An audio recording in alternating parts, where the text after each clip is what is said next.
Everyone, welcome back to Niyogi IAS. आज का हमारा टॉपिक ऑफ डिस्कशन है world trade organization ministerial conference 14। Okay, अगर आपने अभी न्यूज़ पढ़ी हो तो रिसेंटली आज ही के दिन में मिनिस्ट्रियल कॉन्फ्रेंस 14 स्टार्ट हुई है and it has a lot of weight. There are a lot of decisions that has to be taken. यहाँ पे कई सारे डिसीजंस लेने के लिए बचे हुए हैं और कई सारे इंपॉर्टेंट डिसीजंस इससे बाहर आ सकते हैं। So let us get an idea कि इस मिनिस्ट्रियल कॉन्फ्रेंस को इतना इंपॉर्टेंस क्यों दिया जा रहा है। What are the key elements of this ministerial conference. Okay, so first of all let us have the context. Ministerial conference अभी हमारे वर्ल्ड ट्रेड ऑर्गेनाइजेशन की जो हो रही है, it is the 14th ministerial conference. ये 14th मिनिस्ट्रियल कॉन्फ्रेंस है। Okay, कहाँ पे हो रही है? तो ये याउंडे कैमरून में हो रही है। Alright, and it is going amid the global crisis. अभी जो ग्लोबल क्राइसिस चल रही है, चाहे वो ट्रेड गवर्नेंस की ही बात हो या अदरवाइज वर्ल्ड की बात हो, इस ग्लोबल क्राइसिस के कंडीशन में ये करंट जो है हमारा कॉन्फ्रेंस हो रहा है। So it becomes very very important. Okay, so let us look into the core issues जो इस साल के मीटिंग के लिए बहुत बहुत क्रिटिकल हो रखे हैं। Alright, so one of the basic issue, the most fundamental issue जो डब्ल्यूटीओ में काफ़ी समय से अभी चलता आ रहा है, वो है डब्ल्यूटीओ का डिस्प्यूट सेटलमेंट मैकेनिज्म का क्राइसिस। ओके, अगर आप पढ़ेंगे तो आपको समझ में आएगा कि डब्ल्यूटीओ में क्या होता है कि अगर कभी भी दो कंट्रीज़ के बीच में कोई डिस्प्यूट हो जाता है या फिर कोई दिक्कत आ जाती है, उनके बीच में कोई भी कॉन्फ्लिक्ट आ जाता है in terms of rules, in terms of the way they are carrying out trade, ठीक है, जिस तरीके से वो ट्रेड कर रहे हैं, जिस तरीके से जो रूल्स को फॉलो कर रहे हैं, उसमें कभी भी कोई भी दिक्कत या कोई भी परेशानी होती है एक कंट्री को दूसरे कंट्री से, तो वो कहाँ जाते थे? पहले वो डब्ल्यूटीओ के पास जाते थे।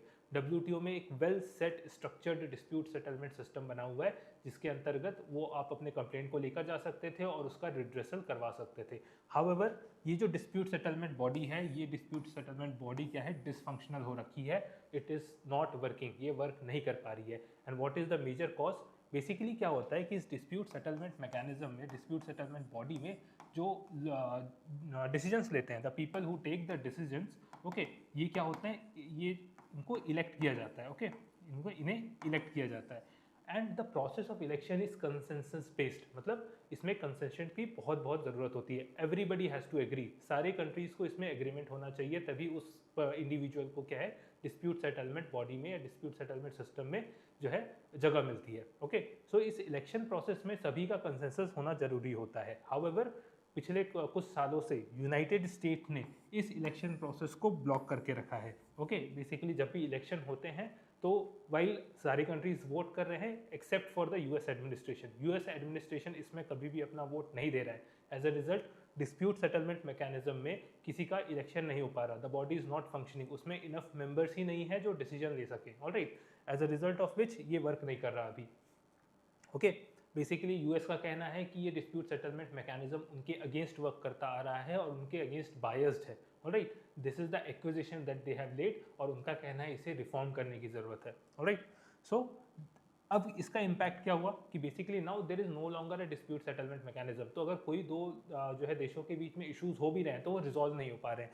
देर is no binding enforcement of trade rules. Otherwise जो डब्ल्यूटीओ के ट्रेड रूल्स थे उसका बाइंडिंग एनफोर्समेंट जो है अब पॉसिबल नहीं रह गया, क्योंकि आपके पास डिस्प्यूट सेटलमेंट मैकेनिज्म ही नहीं है। तो अगर आपको कभी लगता भी है कि डब्ल्यूटीओ के रूल्स फॉलो नहीं हो रहे हैं तो आप उसका कुछ नहीं कर सकते। Okay, you can't have take any action against that. Okay, right, so इसका जो नेगेटिव इम्पैक्ट वो कहीं ना कहीं आपको देखने को मिलेगा कि डेवलपिंग और स्मॉलर कंट्रीज को फेस करना पड़ रहा है। Okay, the core issue with the dispute settlement. Alright, इसमें इंडिया की क्या पोजीशन है, इंडिया का क्या कहना है? So India has been repeatedly emphasizing कि हमें इसको रिवाइव करने की ज़रूरत है। It is calling for restoration of automatic and binding dispute settlement system. ये जो डिस्प्यूट सेटलमेंट सिस्टम है इसको हमको रिस्टोर करना पड़ेगा और हमें इसको जल्द से जल्द ऑपरेशनल बनाने की बहुत बहुत ज़रूरत है। Alright, what is the idea? क्योंकि ये dispute settlement mechanism transparency, inclusiveness, consensus based decision making और नॉन डिस्क्रिमिनेशन के प्रिंसिपल्स पे वर्क करता है। ये सारे क्रिटिकल प्रिंसिपल्स हैं जो इंडिया को जो है इस वक्त इस वर्ल्ड में फेयर ट्रेड के लिए बहुत बहुत रिक्वायर्ड है। ऑलराइट, सो ये चारों प्रिंसिपल्स आपके कहीं ना कहीं डब्ल्यूटीओ के जो है डिस्प्यूट सेटलमेंट सिस्टम में आपको देखने को मिलते थे and it is currently defunct. So India wanted to get revived as soon as possible.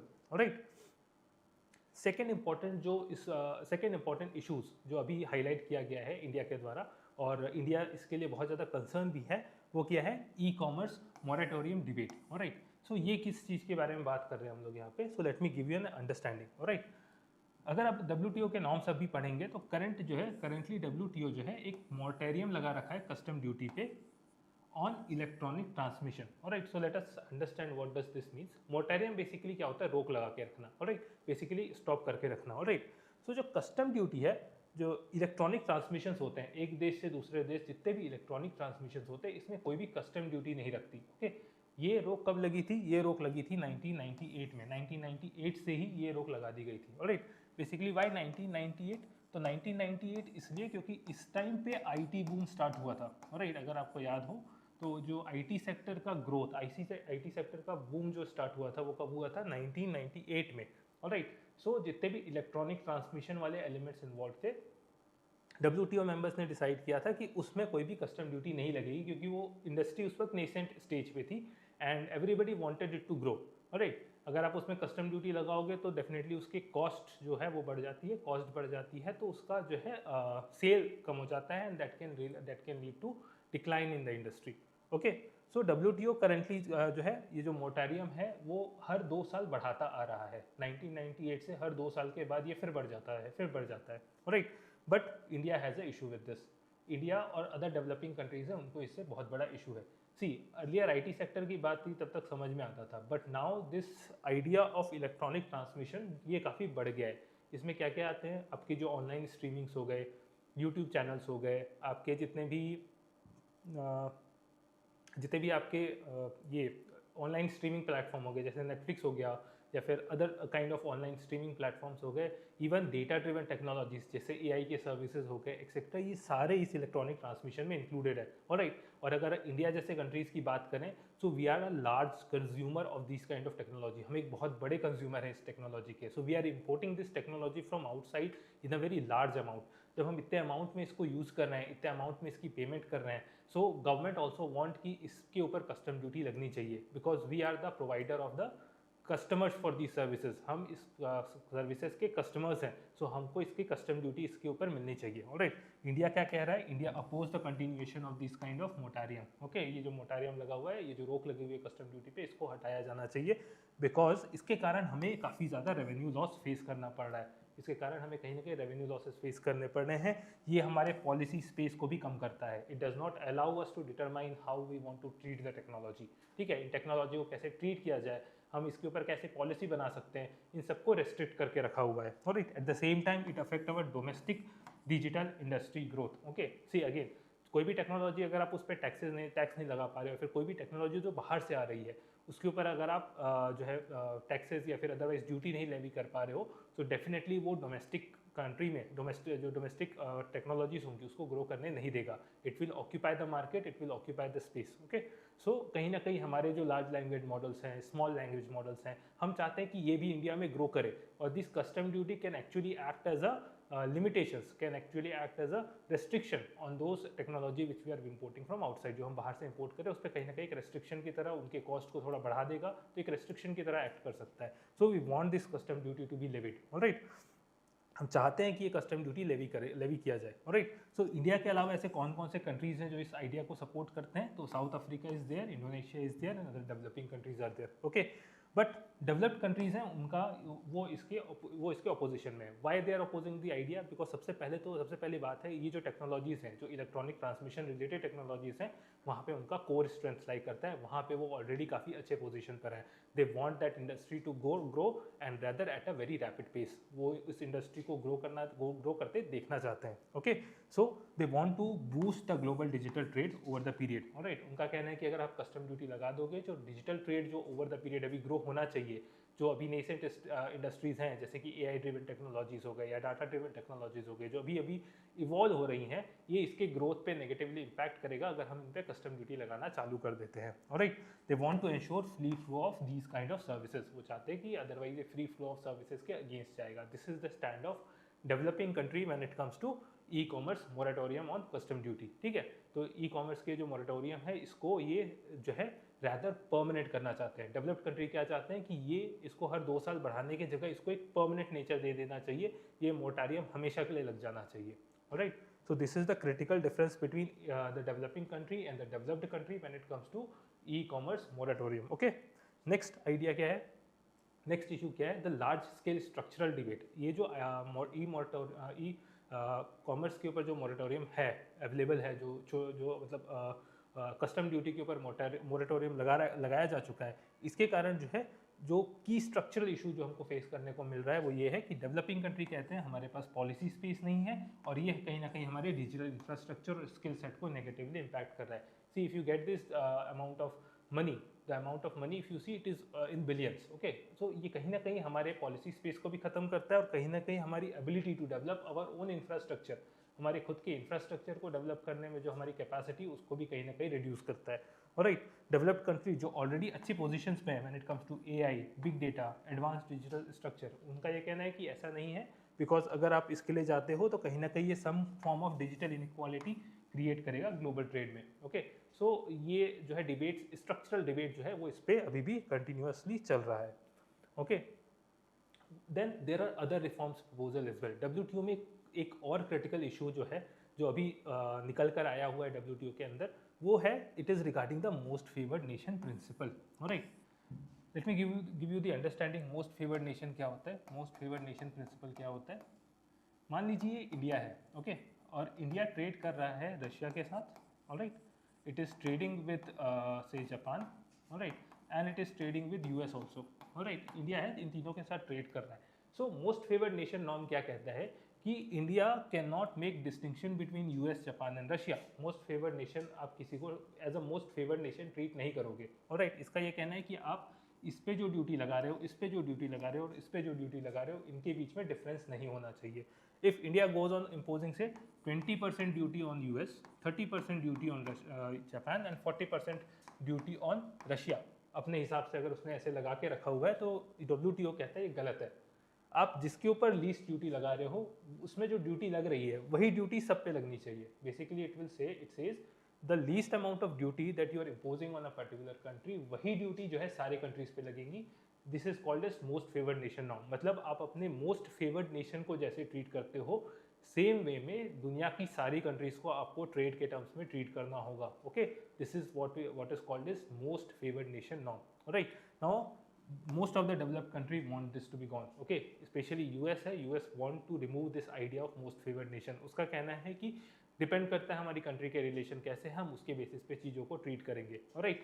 इसी के साथ सेकंड जो क्रिटिकल डिबेट है वो मल्टीलैटरलिज्म को लेकर भी है, ऑलराइट। बेसिकली क्या है कि there has been strong demand to move toward plurilateral agreements, right. अभी जितने भी एग्रीमेंट्स होते आए हैं डब्ल्यूटीओ के अंदर, वो क्या होते हैं, मल्टीलैटरल होते हैं, राइट। मल्टीलैटरल मतलब सभी का इन्वॉल्वमेंट है इसमें, राइट। अगर आप डब्ल्यूटीओ के एग्रीमेंट्स पढ़ेंगे, आप डब्ल्यूटीओ के एग्रीमेंट्स को देखेंगे, तो उसके एडॉप्टेशन के लिए कंपलसरी रिक्वायरमेंट क्या है कि सारे मेंबर स्टेट्स को एग्री करना जरूरी है। All the WTO member state must agree to that agreement, तब वो एग्रीमेंट जो है अडॉप्ट हो जाता है। सो इसके कारण इशू क्या आ रखे हैं कि whenever there is a difference, वो एग्रीमेंट कभी आगे बढ़ ही नहीं पाता, ऑलराइट, वो एग्रीमेंट कभी पास हो ही नहीं पाता। तो इसके लिए जो है इशू ऑफ प्लूरीलैटरल एग्रीमेंट्स जो है हमने इवॉल्व कर, इसके ऊपर जो है डिबेट चालू हो गई है, और लोग कई सारे नेशंस चाहते हैं कि मल्टीलैटरल की जगह प्लूरीलैटरल हो जाए। प्लूरीलैटरल मतलब कि यहाँ पे अब सारे कंट्रीज को एग्री करने की जरूरत नहीं है। Even if a group of countries are agreeing, अगर एक ग्रुप ऑफ कंट्री भी अगर एग्री कर जाते हैं किसी एग्रीमेंट को लेकर, तो उस एग्रीमेंट को वो ग्रुप ऑफ कंट्रीज फॉलो कर सकते हैं जिन्होंने उसको लेकर एग्री किया है। जो उन्होंने नहीं साइन किया उनको फॉलो करने की जरूरत नहीं है, but those who have agreed they can start working, उस पर्टिकुलर एग्रीमेंट पे वो वर्क करना चालू कर सकते हैं, alright. So this is the प्लूरीलैटरल agreement framework, जिसके ऊपर जो है अभी डिबेट चल रही है कि WTO should shift towards it, alright. But India does not like this idea, okay. India का क्या कंसर्न है, इंडिया का कहना है कि अगर आप मल्टीलैटरलिज्म से प्लूरीलैटरलिज्म में जाते हो तो आप कहीं ना कहीं कंसेंसस बेस्ड डिसीजन मेकिंग को अवॉइड कर रहे हो, ओके। इंडिया कहता है कि इससे इक्विटी डैमेज होती है। आप जब ट्रेड रूल को सेलेक्टिव कंट्रीज के लिए बनाओगे तो कहीं ना कहीं जो है बाकी सारे कंट्रीज के साथ डिस्क्रिमिनेशन की तरह इमर्ज होता है। It is a discrimination against rest of the country, क्योंकि आप जब ऐसे प्लूरीलैटरल एग्रीमेंट्स करते हो तो उसमें जो है जो छोटी कंट्रीज़ हैं या डेवलपिंग कंट्रीज़ हैं जिनको डिफरेंशियल ट्रीटमेंट की ज़रूरत है, आप उसको वो डिफरेंशियल ट्रीटमेंट नहीं देते हो। जो है जिनको जो है डिफरेंशियल एस्पेक्ट की ज़रूरत है, आप उनको वैसा ट्रीट नहीं करते हो, okay. So it basically denies equity in the trading system. उनका कहना है कि ये इक्विटी को डिनाई करता है। So India is very strongly against such kind of प्लूरीलैटरल agreements.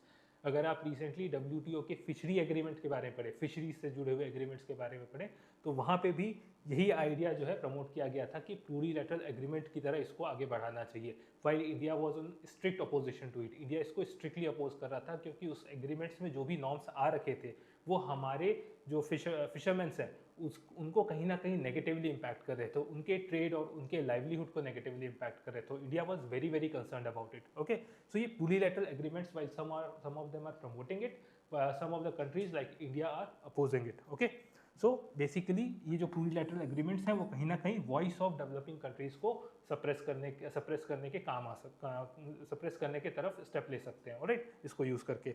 So this is the next issue.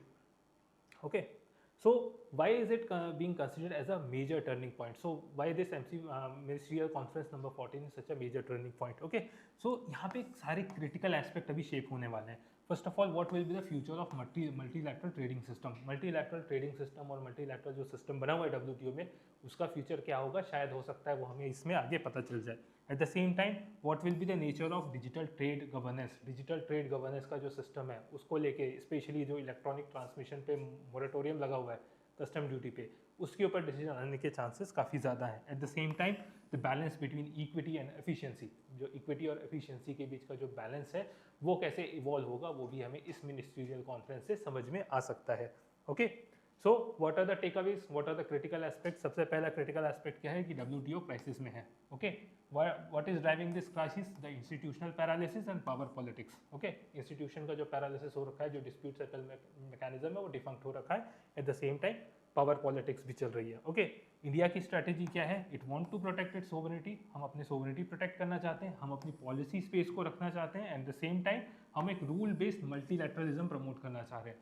We are up for multilateralism, हम चाहते हैं कि रूल बेस्ड मल्टीलैटरलिज्म सिस्टम जो है वेल फंक्शनिंग होना चाहिए। ओके, ई कॉमर्स के टर्म्स में रेवेन्यू के ऊपर हमारा फोकस है और डिजिटल सोवरेनिटी को हम प्रोटेक्ट करना चाहते हैं while allowing the free trade. मतलब फ्री ट्रेड जो है हमको इस फ्री ट्रेड से हमें हमारा रेवेन्यू प्रोटेक्शन भी मिलना चाहिए, एट द सेम टाइम हमारी डिजिटल सोवरेनिटी भी वायलेट नहीं होनी चाहिए। ओके, कोर थीम क्या रहेगा कि reform versus fragmentation of the global trade order. So this is the core idea that we are currently debating when it comes to World Trade Organization. So I hope आपको ये lecture समझ में आया होगा। आपके जो भी डाउट्स हैं वो हमें कमेंट में लिखकर ज़रूर बताइए। Thank you everyone, thank you for joining today.